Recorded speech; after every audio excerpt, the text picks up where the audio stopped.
Hey, how you folks doing? I'm out here in the Middlesex Fells, just north of Boston, and really quick, what is a fell? A fell is kind of like a barren, kind of like a glade. You got your thin, rocky soil, or no soil in some cases. You got a nice scrubland of oak, juniper, some pitch pine, some other stuff, maybe some hickory, and lots and lots and lots of lowbrush blueberry, which you'll be able to see in just a second. What you also get is this really cool genus. This is right in front of us here. It's Aureolaria pedicularia. So this is in the family Orobanchaceae, which for those of you who are long-time listeners, a family of almost entirely parasitic plants. Now, obviously, this guy, just from the looks of it, you can tell he's clearly doing some photosynthesis. He's got nice green leaves, and we'll talk about those leaves in just a second because they are, rather interesting on this guy. And your tubular zygomorphic flowers. So, Aureolaria pedicularia. This is the fern-leaved yellow false foxglove. I believe formerly these were in the genus Agalinis, which is also goes with the common name false foxglove. However, those plants are generally substantially smaller. Usually they have purple to pinkish flowers and almost like a vining habit to them. Not quite though. This as you can see is much more of a robust forb. Things getting maybe 3 feet tall, and just looking at the thing, I can tell you, flower shape aside, kind of a different beast.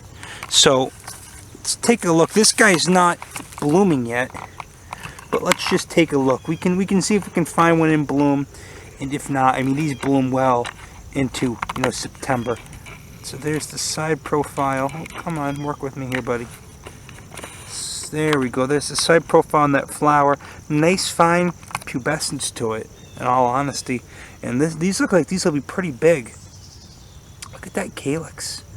Look how nice that is. So you have this beautiful texture. Look at the margins on the the piece of the calyx there. That's nice. That's a real nice flower. Even when it's not even fully blooming yet, that's still really nice. And then the leaves, where it gets that name, Fern-leaved Agalinis. I hope that's easy to tell how it's getting that name. The extremely, I don't even know what you call that, if you could call that dentate, but the rather dramatic margins of the leaves there. Interestingly enough, pedicularia, that epithet, comes from the fact that Pedicularis canadensis. In fact, many pedicularia species have leaves that look, very similar to this. Opposite leaves, sorry for the delay there, opposite leaves, bilateral flowers. What order could this be in? That's right, it's in the order Lamiales, so not a mint per se, rather a somewhat distant relative of mints. In any case, we're actually going to go try and find a second one that I fear is already done blooming. Aureolaria virginiana or virginica, I can never get it straight. And we'll see if we can find that one. That one, very different looking leaves, different phenology to the thing, and we'll go see what's going on with that guy. Really cool looking plant, even though it's not fully in bloom. I'll have to come back in maybe a couple weeks, and these guys will be going full bloom. I can see another bush kind of adjacent from me, and those ones definitely aren't blooming yet, so we'll stick a pin in that one for right now. Oh, and silly me, I didn't give you a habitat shot. So lots of lowbrush blueberry, Vaccinium, angustifolia. You get your scrubby oaks. No clue what this one is because it's gotten eaten and I can't really tell. You definitely get bare oak, Quercus ilicifolia all over the place here. There's the Agalinis we were just looking at. There's a couple more, not Agalinis, Aureolaria we were looking at. There's a couple more over there. That's definitely Quercus ilicifolia. That's a the bare oak, scrub oak. Basically needs this type of habitat, and then you'll also get various prunus species. So a nice, and Fragaria, you get some strawberries down there too. So a mix of successional plants that can inhabit the thin soil, and Oh, I might as well. Geez, why didn't I didn't even go off on this tangent. So that you get the thin soil, you have poor growing conditions. This plant is a hemiparasite, so this actually parasitizes oaks. Doi, that's why you get it. You know, you think oaks, you don't generally think open habitat, at least not in New England. You know, you're probably thinking, you know, red oak. I guess red oak can be kind of a savanna tree, but certainly like white oak grows, you know, in a forest setting and not really a lot of openings. This guy here needs the sun. So how is it going to deal with the fact that it needs both sun and it needs oaks? Well, it's going to grow where these scrubby, you know, oaks grow, the ones that don't get to be tree-sized, your Quercus ilicifolia, your Quercus prenoides. I could think of more examples if I actually bothered to prepare myself for this, but you have, you know, for every massive giant tree oak, you probably got a scrubby little, you know, shrub of an oak like this guy. Doesn't get much bigger than that. In fact, that's a fairly gargantuan one. So anyway, we'll go see if we can find the other Aureolaria virginica. That one doesn't seem to need quite as much sun. Okay, so we found the second species of Aureolaria here. This is Aureolaria virginiana, virginiensis, whatever the heck you want to call it. This guy lost all of his flowers. He's done. You can see there's one of those persistent, there's the calyx with that persistent stigma and style there. And you'll take note, unlike the Aureolaria pedicularia, which we'll be able to come back and get, you know, some nice good shots of the flowers there. This guy's got the rather normal looking leaves, for lack of a better term there. Now of course the camera's gonna protest. Downy yellow false foxglove is the common name here. Only a stone's throw from the other plant. However, this one's growing on the side of a slope in some nice soil. It's in the shade. You can see there's one of those fruits developing, still with the persistent calyx on the end. Very soft and friendly to the touch. As you go down, of course, this is still going to have opposite leaves. You can see the leaves, or at least what's left of them, do develop some texturing on the margins. Oh, hey, look! One of the flowers dropped off. Okay, so at least you get an idea of what you're working with here. Bilaterally symmetrical flower, probably slid right off that flower head right there. So maybe I'll look around. Maybe I can find one still on bloom, because that's kind of unfortunate to have one basically done and then another about to bloom. But at least we can come back. We can get some real good shots of the pedicularia. I didn't realize this one blooms that much earlier than the other ones, but we'll take a look around here. We'll see if maybe we can find a little something for our troubles. Well, couldn't find any in bloom, but I found another little patch from a little further down the trail. This one just happened to, you know, not have its leaves destroyed. And you can see that even though, you know, there's still some texture to the margins there. It's nothing like the fern-leaved one. Also, the pubescence on this one, the fuzziness is so nice. I want to like make a blanket out of that texture. It really is. Sturdy leaf too. So you can see this one's got the developing fruits as well. Evidently Aureolaria virginica, and it is virginica. It's a July bloomer, so mid-August right now. We're quite a bit late to catch it. I always hate that. Being in between the bloom time of two target species is very frustrating, but hey, we know they're here and they're both growing within a 5-minute walk of each other. Again, fern-leaved, likes the open exposure, likes it a bit rockier, and the Downy seems to like the more damp hillsides in the shade, as evidenced by the fact that this just has the bigger leaves, and then that fern leafing, much like the oaks it parasitizes. You'll notice that, you know, deeper sinuses on a plant can indicate a bit more propensity for growing in the sun. Makes sense. You put more, you know, holes in your leaves, you can open or shrink those sinuses. Oaks do it all the time, just like they learn from what they parasitize. It's not actually true, but you get what I'm saying. You know, typically on an oak, the leaves down near the bottom will be much, you know, fatter. The lobes are shallow, and then as you go up the tree, they get, you know, a little bit more severe and pointed.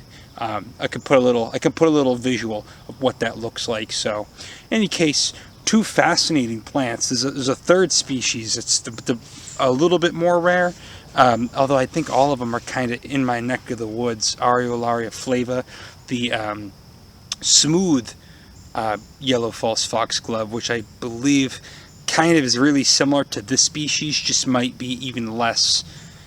You know, I'm not even gonna say. I'm guessing it doesn't have the pubescence that this species has. Probably has different leaves too. Love the dimorphic leaf stuff that Orobanchaceae does. Every Orobanchaceae I've come across, at least the ones that aren't, you know, completely achlorophyllous, have fascinating leaf morphology, usually dimorphic leaves. So they'll have, as you can see on this guy, those young new shoots are entire. They don't have anything going on in the margins. And then as you get down in the plant, the bigger leaves have those sinuses. So we'll come back. We'll get some good video of Aureolaria pedicularia in bloom. I'm pretty sure that I've given myself poison ivy, but that's okay. It happens to the best of us. In any case, that's all I got for you now. I'll put the little check in when I come back and I see the you know, the Agalinis pedicularia. Not Agalinis. You formerly in the genus Agalinis. When I get the fern-leaved yellow false foxglove, the actual flowers on that thing, I will put that in between the initial segment and now. In any case, we tried to keep it short today. Middlesex Fells, great habitat, very thin soil, lots of blueberries, lots of lady slippers too, if that's your thing. I've seen plenty of the base of leaves out. In any case, I'm gonna go try and wash this poison ivy off of me the best I can, and I wish the rest of you a fantastic day. Take it easy. 2 weeks later. Hey, how you doing, folks? We're back here again. Maybe 2 weeks, 10 days since the last time we were up here. We're in the Middlesex Fells. Different little spot here that I chose to film this thing in flower, just because you know, you get a little bit more light here. So again, we're in the fells. That's just one of many terms for a you know, barren landscape, somewhat uplifted from the area surrounding it. A lot of you know, these specific regions around Boston are functionally what would be known as a drumlin. I believe I'm getting that correct. So just essentially piles of boulders and gravel deposited from receding glaciers, of which, you know, Boston Harbor in general, just the Northeast, is you know, has had a you know, played a significant influence in the geology of the area. At least maybe not the geology, but the topography certainly. Anyway, I'm getting ahead of myself here. I just mean to explain that what we are on right now, as I probably already said, is thin, acidic soil. While there is tree cover here, predominantly oak and pine, as well as some hickory, they don't grow very big. And in fact, this is one of the areas where you get a nice, you can get nice colonies of what are known as scrub oaks, specifically Quercus ilicifolia, which if you're out there in California, I just bumped the freaking camera. If you're out there in California, maybe even Mexico, I highly doubt I got anybody watching these dumb videos down in Mexico, but you're pretty familiar with the scrub oak. It's an oak that doesn't grow into a bush. I'm sorry, it doesn't grow into a tree, it stays as a bush. We got a few species out here in the east, like I said, Quercus ilicifolia and Quercus pinoides, probably the two most common here in this neck of the woods. Specifically, Quercus ilicifolia is very common in this area. I probably showed you one in the previous segment, but all this just to recap and just for me to recenter my focus on the fact that this plant in front of us here is a specialist parasite, yes, parasite of oak trees. This is Aureolaria pedicularia. You would have just seen this. After this, I'm going to cut to a different species in the same genus, Aureolaria, not flava. It doesn't really matter right this second, but we're going to go see the smooth false foxglove, or the Downy false foxglove.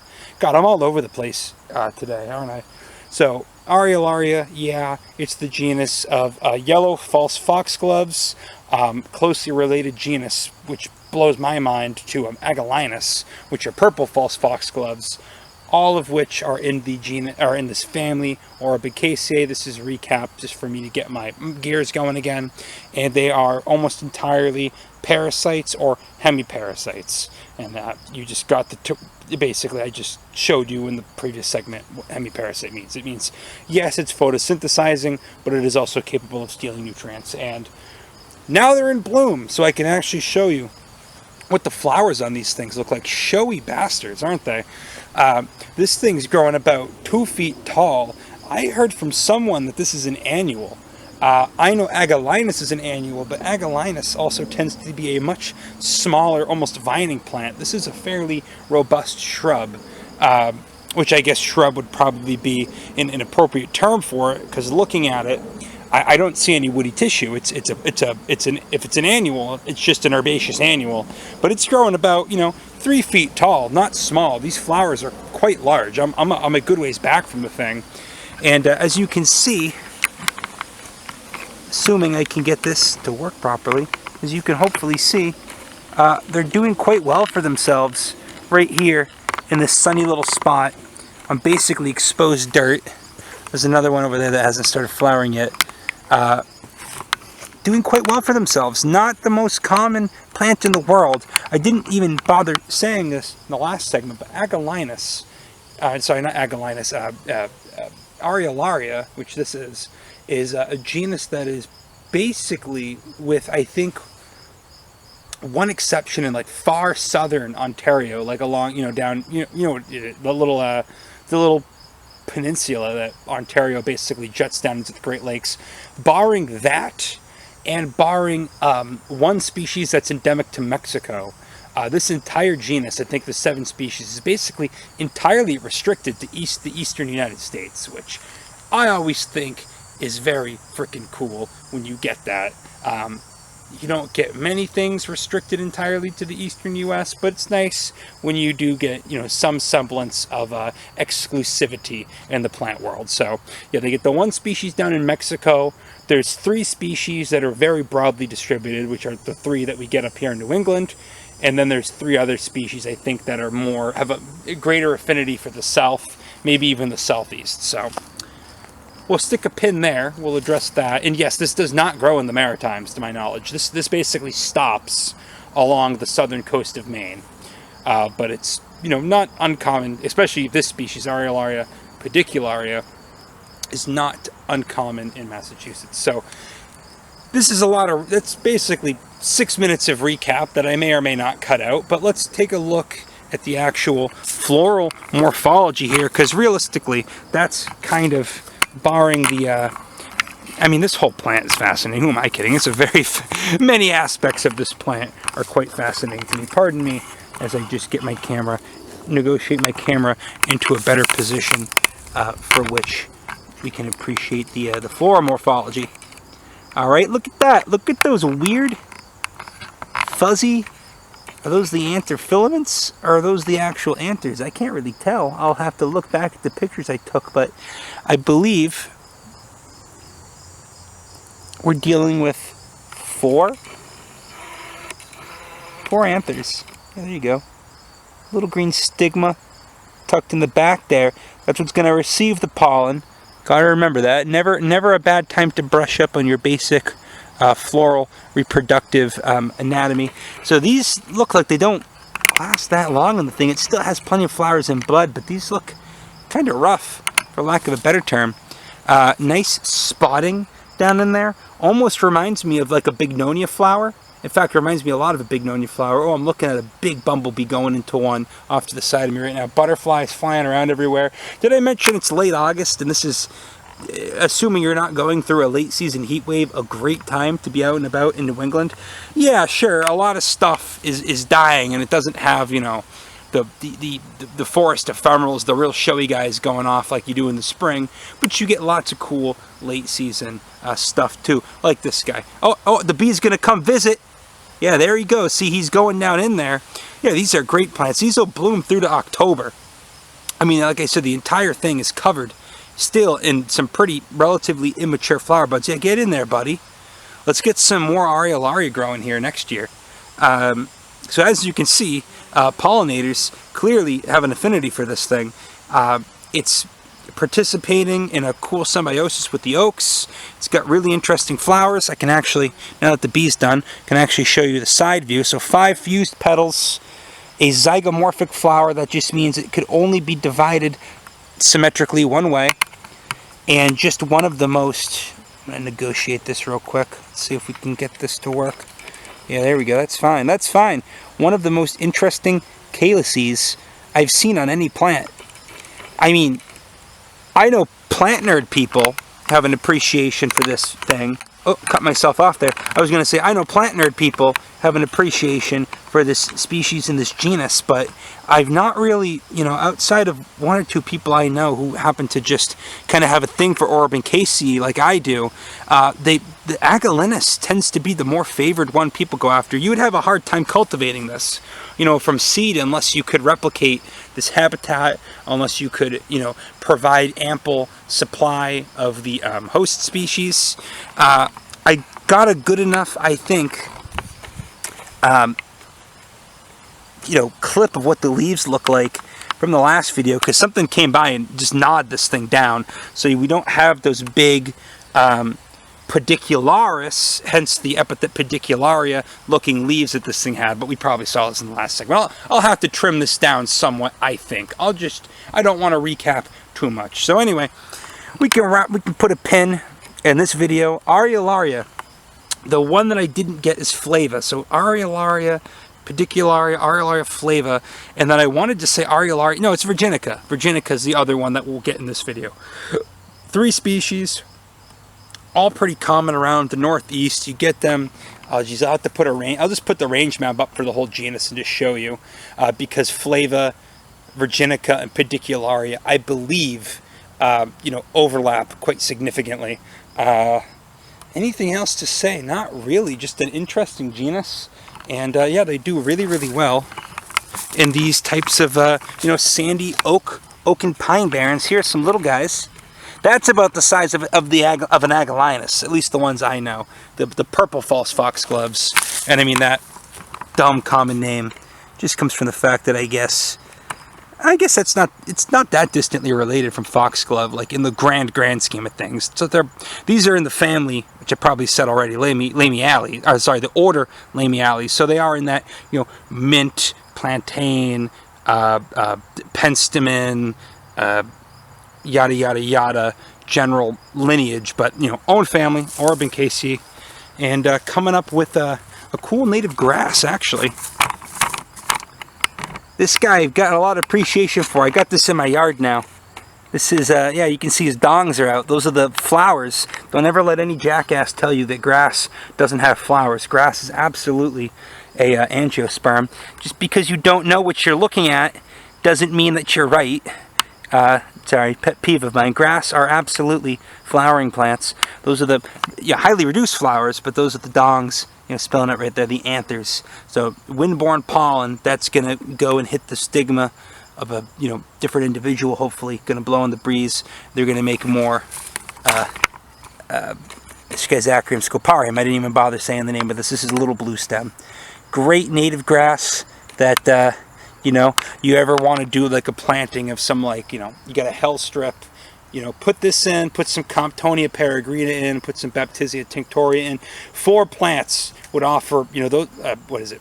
Schizachrium, scoparium, Baptisia tinctoria, Comptonia peregrina, and Ceanothus americanus. 4 plants that'll thrive in pretty much the most hellish conditions you can imagine. They won't tolerate wet feet, they won't tolerate clay, but you've got, you know, sandy shit or just dry, crappy soil in general. Put those 4 plants in. They're all beautiful. All have a lot of ornamental value and a lot of ecological value. Shame you probably can't grow. It's a shame you probably can't grow that though, because that is a stunner. Anyway, put the pin in this. Don't need this to go on too long, but I completely missed this genus last year. Aureolaria, great genus. Got weird morphology, beautiful flowers, high benefit to pollinators, cool symbiosis with oaks, likes a really cool, almost niche habitat here, and yeah, restricted to North America. So that's about all I got.